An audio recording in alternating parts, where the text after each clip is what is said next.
Or you can, sometimes you put a little quick release in there too, so you can pop them off in case when you're going to be using your car. But when they're not there, they sit on the inside of this pocket, and then the pocket is buttoned up. This way, you do not lose your keys. Conversely, a good idea is to have a tag on it that has the name and the GPS location, like my wife does. She won't wear the dog tags, but she'll put them on her keychain, which is a pretty good way to go. And then from there, you're ready to take off into the great outdoors. I grab my dog, make sure he's got a valid dog license, because he needs to use his paperwork too. Come here, Range.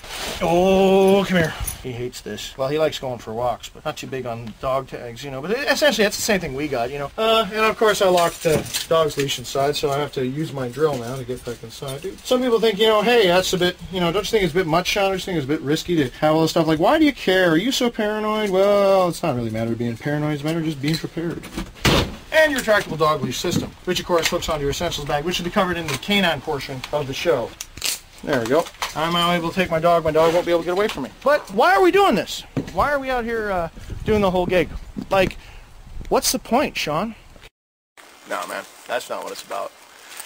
Robert Heinlein was the motherfucking goo. Okay, Robert Heinlein should be Emperor of the Galaxy. If I was to pick the first WOG I know of, I would say that if you wanted to give this to somebody, I know a lot about kit and gear. Don't shit yourself. I'm a fucking nerd when it comes to this kind of stuff. Not only do I know what North America uses as gadgets to survive in the cold, I know what everyone around the world uses. Like, what kind of an asshole knows what the Japanese SWAT team wears for socks?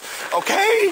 Nobody needs to know that. But it's damaged, you know, and that's how I'm fucked. So whatever, let's use it to our advantage. As they say in Wogland, push with the cock you got. What I would think we should do is, with the whole... Fuck, I lost my tangent. Where's that going?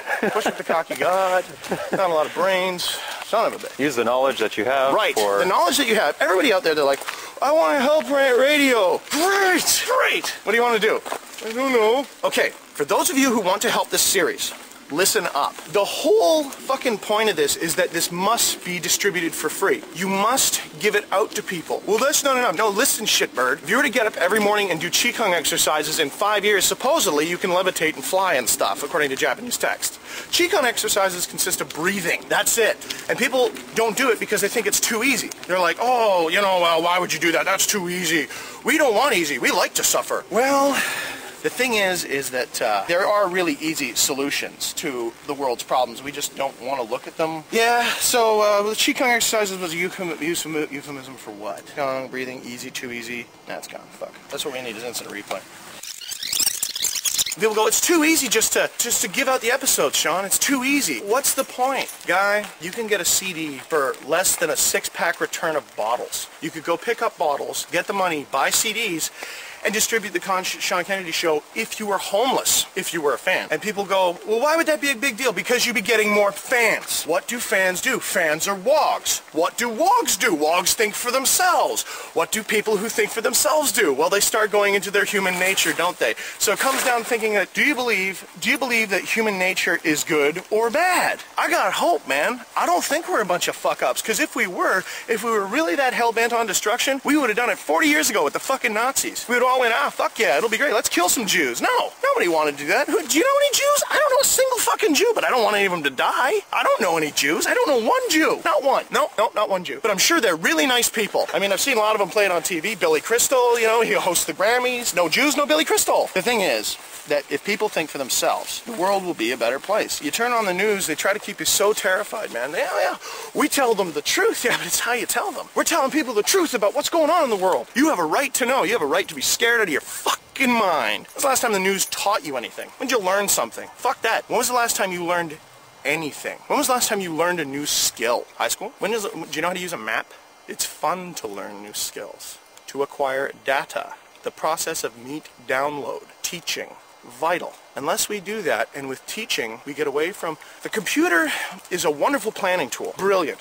I do not belittle the computer. The computer can answer all of our technological needs. Great. Well, they're not in rooms anymore. Great. They're not on desks anymore. Now they're in laptops and on your back. So why don't you take them back outside? Let's turn the computer into something that people can take out into the middle of nowhere. We got solar-powered rechargers now. You have a database that's open to you. You could take a person with enough computer programs and data, like we're talking terabytes here, you could take a person into the middle of the forest in an isolated, non-corporate environment, raise them from the ground up with an Oxford degree education as an engineer in the middle of fucking nowhere. You don't need to worry about all the reasons why we had cities. We don't need cities anymore. They're obsolete. Why are they there? Oh, because that's where everyone goes to get a job. Great. Can you get jobs in rural communities? Yeah. Then what would happen to the rural communities? Oh, then you get bigger. Yeah, they would, and then there'd be other rural communities that would open, and we have to stop focusing on cities. We have to spread out. If you live in the city right now, like if you're an inner city motherfucker, ask yourself this question. When was it, okay, there's two questions you need to ask. One, can I walk to a park that I could get lost in from where I live right now? Okay, if the answer to that question is no, you need to move. You need to get out of where you live as soon as you can. As soon as you are possibly able to, you need to get out of there, get to an area where you can walk somewhere where you could actually get lost. Like lost for real, like get lost and die in the wilderness. If the next question after that is can I remember the last time I stood on grass? Have I stood on grass within the last month or so? Meaning, if you can remember when you were 6 and you took a trip and you stood on grass,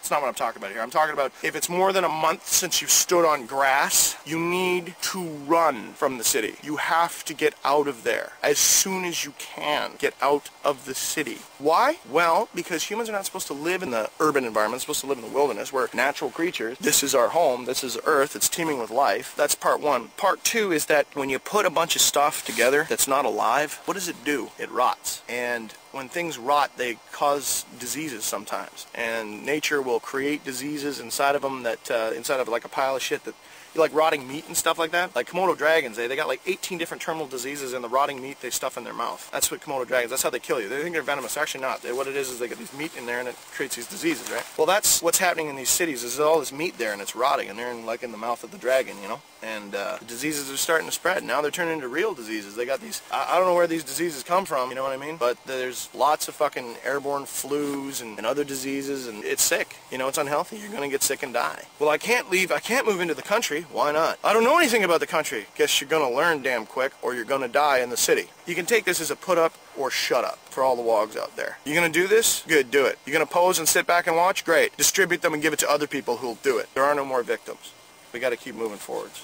Oh, and in case you're wondering, my name is Sean Kennedy, and I am the fucking man.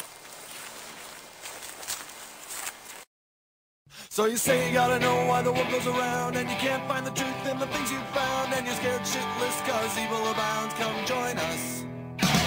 Well, I heard you were looking for a place to fit in,